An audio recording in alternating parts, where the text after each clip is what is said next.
As corais polifónicas de Taboada, Santiso e Ecos do Farelo de Antardiulla acadaron encher o Centro Cívico de Taboada no Día das Letras Galegas. Un repertorio moi variado e moi galego deleitou a ardecer de veciños e algúns visitantes que escoitaron as voces que prepararon un repertorio axeitado para esta celebración.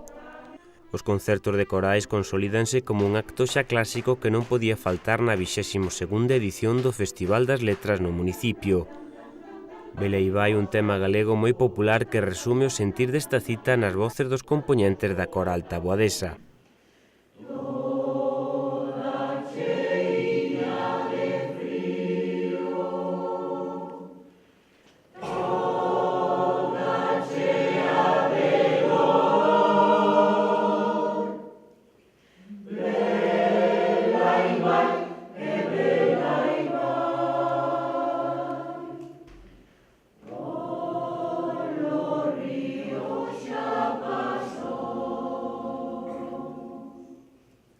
Vignette già nove media, e la gente mia